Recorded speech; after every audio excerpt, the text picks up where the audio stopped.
So, finally, welcome to my talk about our functional Perl, Grokking the Sequent calculus. So, at this audience, I probably don't have to explain the untyped lambda calculus. Every one of you is familiar with that. And I suppose also that the vast majority of you is familiar with the fact that the untyped lambda calculus is the term assignment system for these kind of proofs, natural deduction proofs. This is generally known as the Curry-Howard isomorphism. So we have this relationship between terms, which are the term assignment system for derivations in natural deduction. This calculus of natural deduction was invented by Gerhard Gentzen. And in the very same paper where he published the calculus of natural deduction, he also published a second calculus, the sequent calculus. The derivation rules of the sequent calculus look slightly different. So you have the sequent turnstile and then multiple formulas on the left and on the right-hand side. And so the question naturally arises whether this calculus, this logic, also has a term assignment system. And it turns out, of course, that it does. So this calculus that you see here is a variant of the 𝜆𝜇-calculus, which was first described by Pierre-Louis Curien and Hugo Herbelin in 2000. And what I want to do with this talk is to get you excited about this term assignment calculus. But we are having a slight problem because we want to teach our students about this calculus as well. So, and we want to talk about other researchers. And most presentations of the 𝜆𝜇-calculus presuppose that you have some knowledge about the sequent calculus. But we all know that in order to learn about the untyped lambda calculus, you didn't have to learn about natural deduction first. You can learn about the untyped lambda calculus simply on its own. So our plan is to teach you the 𝜆𝜇-calculus not by going through the sequent calculus, but by skipping the sequent calculus and writing a compiler from the untyped lambda calculus to this calculus. So for this, we introduce two languages called Fun and Core. Fun is basically a functional programming language with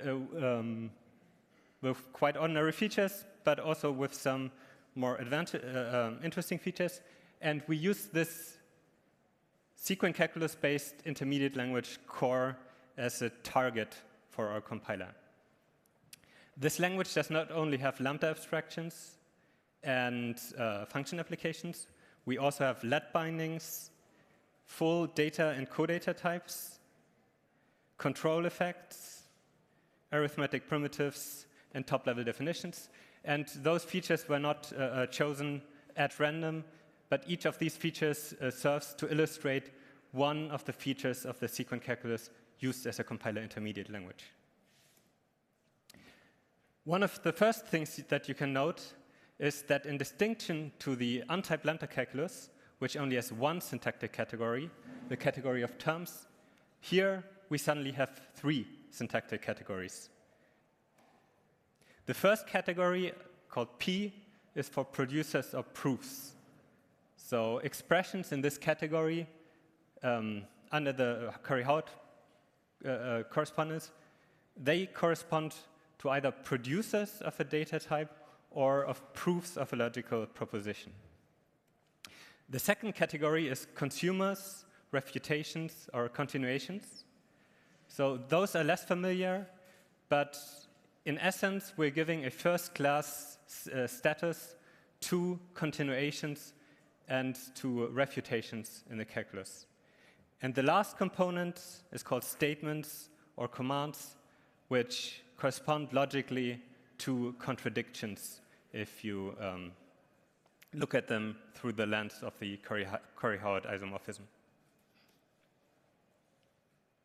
So let's look at some examples where we compile one feature from our language, surface language fun, to the intermediate language core. We start with arithmetic expressions, then go to let bindings, and we end with some control effects.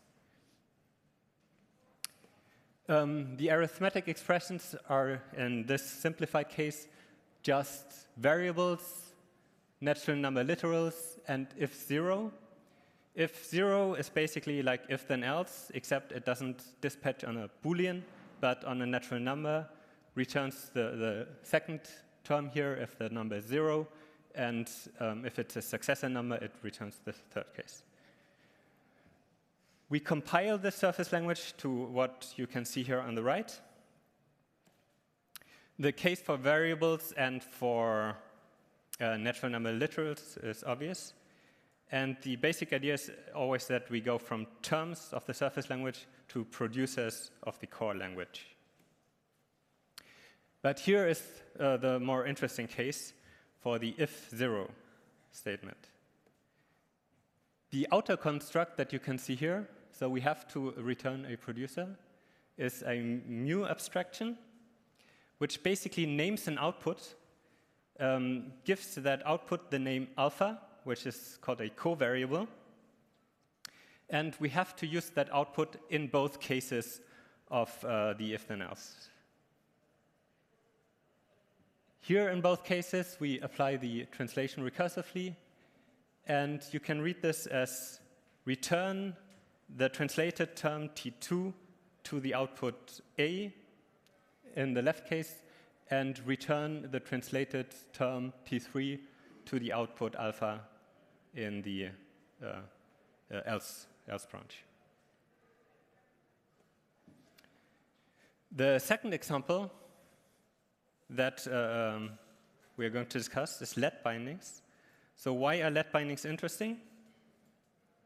In the surface language, they are just ordinary let bindings, but in the core language, we have the second construct which gives the 𝜆𝜇-calculus its name. So it's mu abstractions x, and if you recall the previous slide, the exact dual to mu. The mu abstractions were among the producers and bound a covariable. The mu tilde abstractions are among the consumers, and they bind a variable.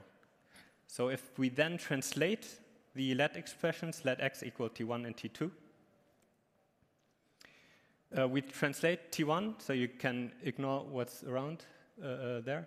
We translate T1 and pass it to a continuation which binds the result of T1 to the variable x in the term T2 and returns that to the named output alpha.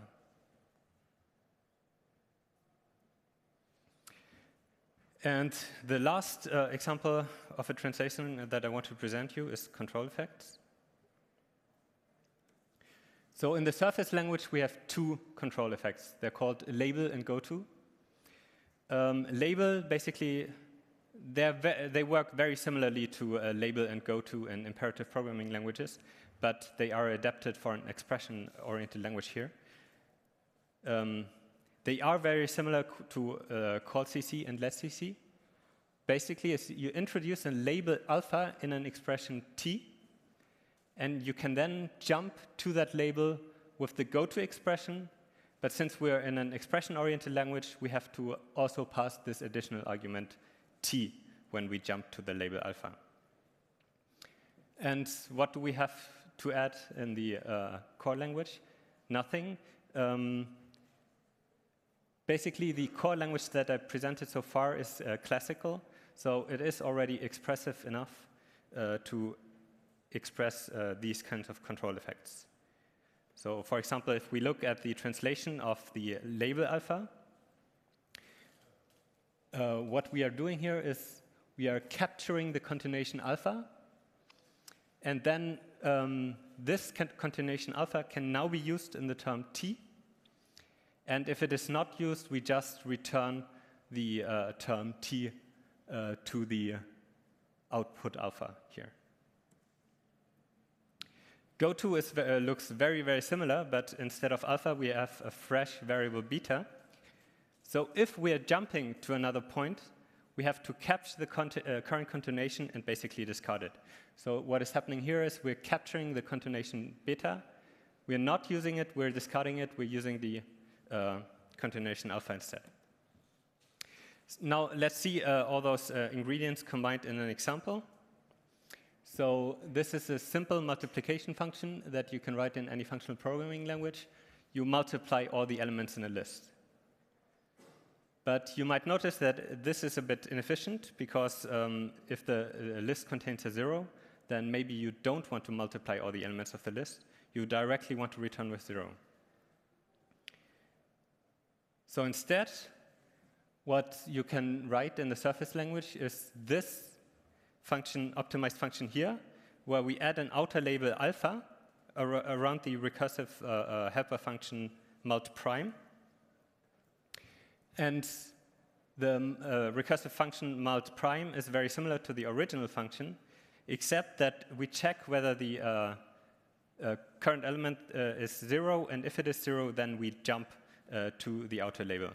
And this label is first class, which is why we pass it as an additional argument. If we then translate this into the intermediate language core, this is what we get. So every function has this additional continuation argument. So in that sense, it's very similar to translating to continuation passing style. And the recursive helper function has 2 continuation arguments, one for the short-circuiting return, which is alpha, and one for the normal function return, which is beta.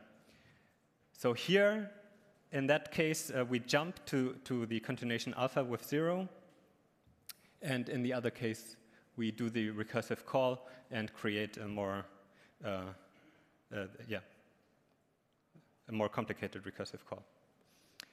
So what else will you find in the paper? Of course, all the typing rules that I have omitted. I told you that there are 3 different syntactic categories. Correspondingly, we have producer typing, consumer typing, and then statement typing. Producer and consumer typing does have a type.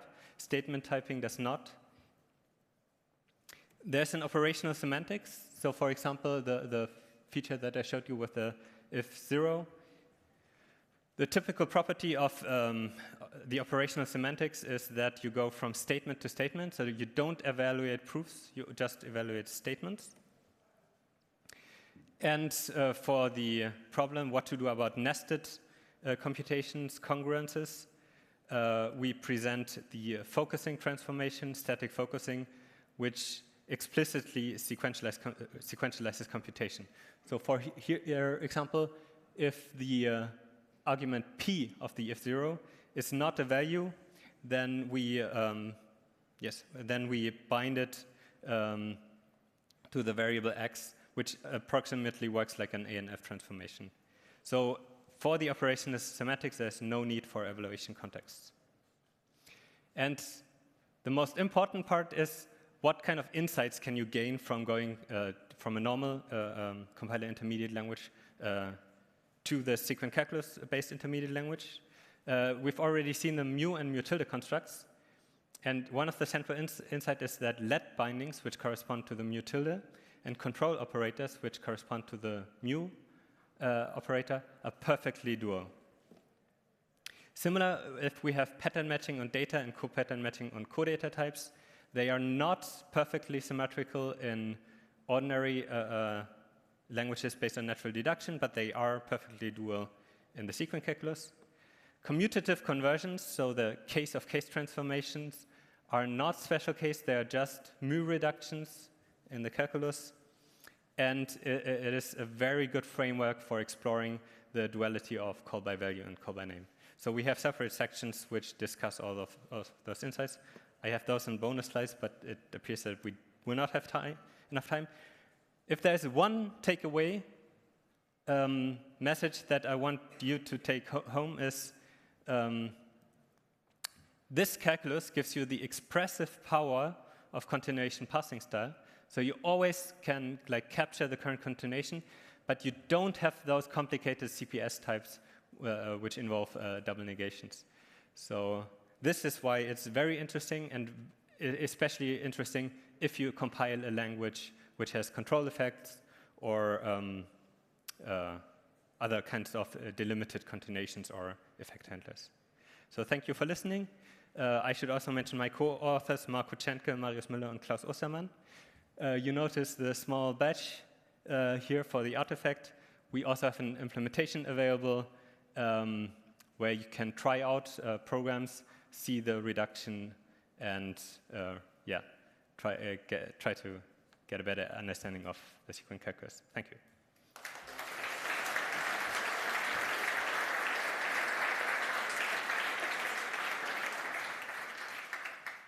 So we have time for a question. Hi, I'm Simon Pitt-Jones. Thank you. Can I ask you just to elaborate a bit on your last slide about insights? Because yes, while I might have a kind of, so up to that slide, I was thinking, oh, you've taken a nice, small, easy to understand lambda calculus and translated into a much bigger syntax in a more complicated way. Why would I torture myself like this? And then your insights is, oh, it's dual. Well, now I have a warm, fuzzy feeling, but that hasn't helped me either. How does this, so it might make, two things I could win. It could make my programs go faster in some way, or maybe you're saying, oh, the source language can be more expressive in some way than it would otherwise be, and you sort of alluded to that a little bit. So which of these is it? Where is the real payoff, other than the warm, fuzzy feeling? Yes. So in order to demonstrate that we could compile faster, we would have to implement benchmarks, and we haven't done that. But I think the core insight is that a lot of the work in writing compiler optimizations is thinking about eta equalities and about those weird transformations like case of case, right? And for me, at least, conceptually, it is much simpler to think about both eta equalities and about those kind of case transformations in a core language which is based on the sequent calculus. Also, it's much simpler. Maybe Haskell doesn't use that much control effects, but if you're using control effects everywhere, then it's much easier to do it in this setting. Okay.